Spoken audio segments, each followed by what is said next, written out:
یہ حضرت عبداللہ ابن عباس رضی اللہ تعالی عنہ ایک قبر کا جگہ ہے ان کی، اس دیوار کے پیچھے جہاں یہ لوگ کھڑے ہیں ان کی قبر مبارک ہے۔ اور مجھے جو اس وقت سمجھ آ رہی ہے اور جو بات اللہ تعالیٰ نے میرے دل میں ڈالی ہے وہ یہ ہے کہ حضرت ابن عباس رضی اللہ تعالیٰ عنہ قرآن کے بہت بڑے عالم تھے اور انہیں حبر هذه الامہ کہا جاتا ہے۔ تو ظاہر ہے کہ ان کا فیض ابھی تک جاری ہے، اور ہماری دعا ہے اللہ تعالیٰ اپنے اس جلیل القدر بندے کی درجات میں اضافہ فرمائے، ہمارا سلام ان تک پہنچائے، اور ساتھ ہی ساتھ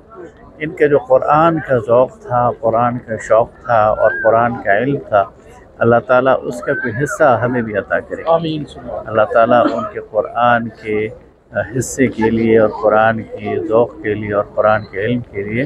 ہمارے دلوں کو بھی کھول دے، اور اللہ تعالیٰ ہم سب کا سلام ان تک پہنچائے، اور ہماری محبت اور عقیدت ان سے بحیثیت صحابی رسول بھی ہے اور بحیثیت مفسر قرآن بھی ہے، اس لحاظ سے ہم سب ان سے محبت کرتے ہیں۔ اللہ تعالیٰ ہماری یہ محبت ان تک پہنچائے، اور قیامت کے دن اور جنت میں ان سے ملاقات کی بھی ہمیں توفیق عطا فرمائے، اور ان کی خدمت میں بیٹھ کر قرآن کے دقائق وہ ان کے ساتھ یعنی ان کو سمجھنے کی بھی ہمیں توفیق عطا فرمائے۔ اللہ تعالیٰ ہم سب کو قرآن کا ذوق عطا فرمائے، قرآن کا شوق عطا فرمائے، قرآن کی نسبت عطا فرمائے،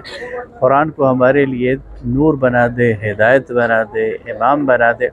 اور قرآن کو ہماری قبروں میں ہمارے ساتھ ہمارا انیس بنا دے، اور ہمیں قرآن کی وجہ سے قبر میں روشنی میسر آ جائے، اور حشر کے میدان میں یہ ہمارے لیے شفیع بن جائے، ہمارے لیے یہ سفارش کرنے والا بن جائے۔ تو یہ تو قرآن کے عالم تھے، اور ان سے قرآن ہی کا فیض حاصل کرنا چاہیے۔